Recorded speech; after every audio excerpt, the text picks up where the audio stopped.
Hi friends, ഞാനിന്ന് share ചെയ്യാൻ പോകുന്നത് എല്ലാ വീട്ടമ്മമാർക്കും ഡെയിലി യൂസ്ഫുള്ളായ നല്ല നല്ല ടിപ്സുകളുമായിട്ടുണ്ട്. അപ്പോൾ വീഡിയോ സ്കിപ്പ് ചെയ്യാതെ കാണുക.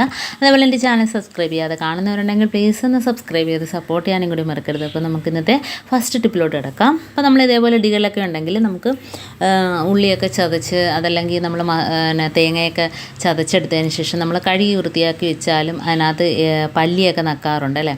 അപ്പോൾ ഇടയിലൊക്കെ പല്ലിയൊക്കെ കയറിയിരിക്കും. അപ്പോൾ ഇതേപോലെ നമ്മുടെ ഈ ഫുഡിൻ്റെയൊക്കെ ടിന്നിൻ്റെ അടപ്പ് നമ്മൾ വെറുതെ കളയുകയല്ലേ ചെയ്യുന്നത്. അപ്പോൾ അതിൻ്റെ അടപ്പിൻ്റെ ആ നടുഭാഗം വെട്ടിയെടുക്കുക, കത്രി വെച്ചിട്ട് വെട്ടിയെടുക്കുക കേട്ടോ. അപ്പോൾ വെട്ടി എടുത്തതിന് ശേഷം നമുക്ക് ഇതേപോലെ അതിനകത്ത് ആ കല്ലിനകത്തോട്ട് കയറ്റിയിട്ട് കൊടുക്കുകയാണെങ്കിൽ നമുക്ക് പല്ലിയോ പാറ്റയോ ഒന്നും ഇഴജന്തുക്കളോ ഒന്നും കയറാതെ നമുക്ക് എപ്പോഴും കല്ല് വൃത്തിയായിട്ട് തന്നെ ഇരിക്കും കേട്ടോ. അപ്പോൾ ഇതേപോലെ വെട്ടിക്കൊടുത്തതിന് ശേഷം അതിനകത്തോട്ട് കയറ്റി കൊടുക്കുക. കുറച്ചുകൂടെ നമുക്ക് വലുതാക്കി കൊടുക്കാം, കാരണം അതിനകത്ത് കയറുന്ന അളവിൽ തന്നെ നമുക്ക് വെട്ടിയെടുക്കാം.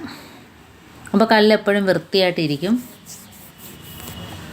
അഥവാ നമ്മൾ കുറച്ച് ഉള്ളിയൊക്കെ അതിനകത്ത് ചതച്ചുകൊണ്ടിരിക്കുന്ന സമയത്ത് തന്നെ നമ്മൾ ഒന്ന് വെച്ചിട്ട് കുറച്ച് നേരം കഴിഞ്ഞ് എടുക്കാമെന്നുണ്ടെങ്കിൽ പോലും ഇതേപോലെ ഒന്ന് അടച്ചു വെക്കുകയാണെങ്കിലും അതിനകത്ത് ഒന്നും കയറില്ല കേട്ടോ.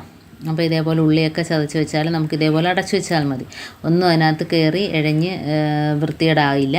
അപ്പോൾ നമുക്ക് ഇതേപോലെയൊക്കെ അടപ്പുകളുണ്ടെങ്കിൽ ഇതേപോലെ ഇടികളിന് നമുക്ക് അടപ്പായിട്ടൊക്കെ ഇട്ട് കൊടുക്കാം. അപ്പോൾ ഇതേപോലെയൊക്കെ ചെയ്യാത്തവരൊന്ന് ചെയ്ത് നോക്കുക, വളരെ ഈസിയാണ് കേട്ടോ. അപ്പോൾ കത്രിക ഇല്ലെങ്കിൽ നമുക്ക് കത്തി വെച്ചിട്ട് വേണമെങ്കിലും മുറിച്ചെടുക്കാം. അപ്പോൾ കണ്ടോ, നമുക്ക് ആ കല്ല് അതേപോലെ തന്നെ പൊക്കിയെടുക്കുകയും ചെയ്യാം. അടുത്ത ടിപ്പിലോട്ട് കിടക്കാം. അപ്പം മിക്സിയുടെയൊക്കെ ജാറ് നമ്മളെപ്പോഴും അത് ഉപയോഗിക്കുന്നതല്ല. അപ്പോൾ അതിൻ്റെ ഉണ്ടോ ബുഷിൻ്റെ ഭാഗത്തൊക്കെ എപ്പോഴും അത് വേസ്റ്റൊക്കെ കയറിയിരുന്നിട്ട് ചീത്തയാകാറുണ്ട്. അപ്പോൾ ഇതേപോലെ ബേക്കിംഗ് പൗഡറോ ബേക്കിംഗ് സോഡയോ കുറച്ചിട്ട് കൊടുത്തതിന് ശേഷം ഒരു അടപ്പ് വിനാഗിരി ഒഴിച്ചു കൊടുക്കുക. എന്നിട്ട് 10 മിനിറ്റ് റെസ്റ്റ് ചെയ്യാൻ വെക്കുമ്പം തന്നെ ആ അഴുക്കെല്ലാം ഇളകിയിരിക്കും കേട്ടോ. അപ്പം നമ്മൾ മിക്സി ജാറ് നമുക്ക് ഉപയോഗിക്കാതിരിക്കാൻ പറ്റില്ലല്ലോ, എപ്പോഴും ഉപയോഗിക്കുന്നൊരു സാധനമല്ല. അപ്പോൾ അത് ഇടയ്ക്ക് ഇതേപോലെ ക്ലീൻ ചെയ്ത് കൊടുക്കണം, അല്ലെങ്കിൽ ജാറ് പെട്ടെന്ന് കംപ്ലൈൻ്റ് ആകും. അപ്പം നമ്മൾ കംപ്ലൈൻ്റ് ആയിട്ട് കൊണ്ടുപോകുമ്പം തന്നെ കടക്കാരൻ പറഞ്ഞു തന്നിട്ടുണ്ട് ഇതേപോലെ നമ്മളൊന്ന് കഴുകി വൃത്തിയാക്കിയതിന് ശേഷം വെയിലത്ത് വെച്ചൊന്ന് ഉണക്കിയെടുക്കുകയാണ്. ഇപ്പോൾ എന്താണ് കുറച്ച് ബേക്കിംഗ് പൗഡറും അതേപോലെ വിനാഗിരിയും ഒഴിച്ചു കൊടുത്തിട്ടുണ്ട്. അതിൻ്റെ വേസ്റ്റ് എല്ലാം ഇളകി കിട്ടിയിട്ടുണ്ട് 10 മിനിറ്റ് കഴിഞ്ഞുകൊണ്ടേ. അപ്പോൾ നമുക്കത് ബ്രഷ് വെച്ചിട്ട് ജസ്റ്റ് ഒന്ന് ഇതേപോലെ നാക്കി കൊടുക്കുമ്പോൾ തന്നെ അതിനകത്തുള്ള വേസ്റ്റുകളെല്ലാം പോയതിന് ശേഷം ഒന്ന് കഴുകിയതിന് ശേഷം പെട്ടെന്ന് തന്നെ നമുക്ക് വെയിലത്ത് വെച്ചിട്ട് ഒന്ന് ഉണക്കിയെടുക്കുക. അല്ലെങ്കിൽ നമ്മൾ ജാറുകൾ ഇടയ്ക്കിടയ്ക്ക് നമ്മൾ വൃത്തിയാക്കിയതിന് ശേഷം വെയിലത്ത് വെച്ച് ഉണക്കിയെടുക്കുക, അല്ലെങ്കിൽ ജാറ് കംപ്ലൈൻ്റ് ആകും. അഴുക്കെല്ലാം അതിനകത്തിരുന്ന് ബെൻഡായിട്ട് ജാറുകളൊക്കെ കംപ്ലൈൻ്റ് ആകും. അപ്പോൾ അത് കഴുകിയതിന് ശേഷം നല്ല ക്ലീനായിട്ട് കിട്ടിയിട്ടുണ്ട് കണ്ടോ. അപ്പോൾ ഇതേപോലെയൊക്കെ ഇടയ്ക്ക് ജാറുകൾ വൃത്തിയാക്കി എടുക്കുക. ഇനി നമുക്ക് നെക്സ്റ്റ് ടിപ്പിലോട്ട് കിടക്കാം.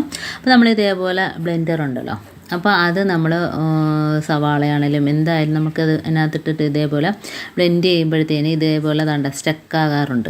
അപ്പോൾ അങ്ങനെ സ്റ്റക്കാകാതിരിക്കാൻ വേണ്ടിയിട്ട് നമുക്ക് എളുപ്പ മാർഗ്ഗമാണേ ഈ വാസലിൻ. ആ വാസലിൻ ആ ചരടിനകത്ത് കുറച്ച് ഒന്ന് തേച്ച് കൊടുക്കുക. എന്നിട്ട് നമ്മൾ ചോപ്പ് ചെയ്യുകയാണെങ്കിൽ നല്ല രീതിയിൽ നല്ല എളുപ്പത്തിൽ നമുക്ക് ഉണ്ടോ വലിച്ചെടുക്കാനായിട്ട് പറ്റും. അപ്പോൾ ഇതേപോലെ അതുകൊണ്ട് ആ ചരടിനകത്ത് കുറച്ച് വാസലിനൊന്ന് തേച്ച് കൊടുക്കുക ഉണ്ടോ. അതിനുശേഷം നമ്മൾ എത്ര അതിനകത്ത് ഇട്ടാലും നമുക്ക് വളരെ ഈസി ആയിട്ട് തന്നെ പെട്ടെന്ന് തന്നെ അത് ഒട്ടും സ്റ്റക്കാകാതെ നമുക്ക് എളുപ്പത്തിൽ ചോപ്പ് ചെയ്തെടുക്കാനായിട്ട് പറ്റും ഉണ്ടോ. വളരെ ഈസി ആയിട്ട് തന്നെ നമുക്ക് വലിച്ചെടുക്കാനായിട്ട് പറ്റും കണ്ടോ. അപ്പം ഇതേപോലെ മിക്ക വീടുകളിലും കാണുമല്ലോ. അപ്പം ഇതേപോലെ ഒന്ന് ചെയ്ത് കൊടുത്താൽ മതി. വാസലിനാകുമ്പോഴത്തേനും പ്രത്യേക സ്മെല്ലും കാര്യങ്ങളൊന്നും തന്നെ കാണില്ല. ഇതിനകത്തിപ്പോൾ നമുക്ക് ബീട്രൂട്ടോ ക്യാരറ്റോ എന്ത് വേണേലും ഒട്ടും ബെൻഡാകാതെ നമുക്ക് വലിച്ച് എടുക്കാനായിട്ട് പറ്റും. അപ്പോൾ അടുത്ത ടിപ്പിലോട്ട് കിടക്കാം.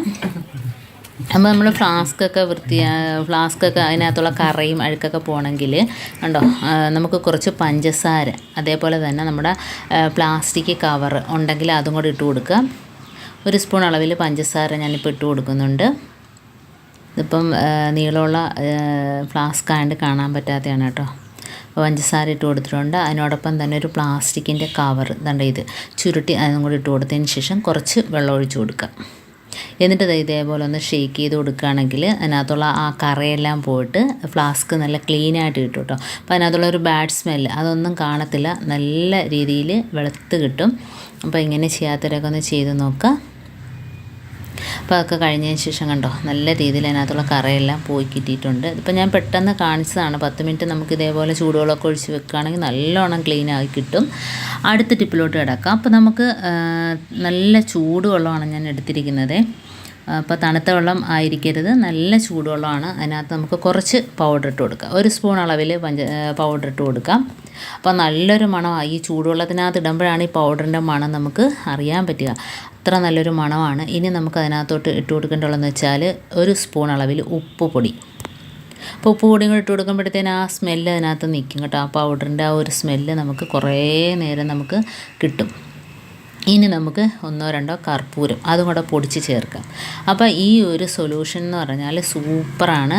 കാരണം നമ്മുടെ കിച്ചണിലാണെങ്കിലും ഡൈനിങ് ടേബിളൊക്കെ നമ്മൾ ഭക്ഷണമൊക്കെ കഴിച്ചതിന് ശേഷം രാത്രി സമയത്തൊക്കെ നോക്കുമ്പോഴത്തേനും ഡൈനിങ് ടേബിളിലൊക്കെ പല്ലി എഴിഞ്ഞു പോകാറുണ്ട്. അപ്പോൾ അങ്ങനെ ഇല്ലാതിരിക്കണമെങ്കിൽ ഈ ഒരു സൊല്യൂഷൻ റെഡിയാക്കി നമ്മളൊന്ന് സ്പ്രേ ചെയ്ത് തുടച്ചെടുക്കുകയാണെങ്കിൽ നമുക്ക് പല്ലി, പാറ്റ, അതേപോലെ ഉറുമ്പ് ഈ ശല്യങ്ങളൊന്നും ഇല്ലാതിരിക്കും കേട്ടോ. അപ്പോൾ ഇതേപോലെ ഈ വീട്ടിലുള്ള നിസ്സാര സാധനങ്ങൾ മാത്രം മതി. പൗഡർ അതേപോലെ നല്ലൊരു മണമുള്ള പൗഡറായിരിക്കണം. പൗഡറും അതേപോലെ കർപ്പൂരവും പിന്നെ പൊടിയുപ്പില്ലെങ്കിൽ കർപ്പൂരം കല്ലുപ്പാണേലും മതി. അപ്പോൾ ഇത് 3 നമുക്ക് ഒന്ന് കലക്കിയതിന് ശേഷം കുറച്ച് വെള്ളം ചൂടാറിയതിന് ശേഷം നമുക്ക് ഇതേപോലെ കുപ്പിക്കകത്ത് മുറ്റത്ത് ഫുള്ള് നമ്മുടെ ചുറ്റുഭാഗത്ത് ഒഴിച്ചു കൊടുക്കാം. ആ ഒരു സ്മെല്ലടിച്ചിട്ട് ഒരു എഴുജന്തുക്കളും ഒന്നും തന്നെ വരില്ല കേട്ടോ.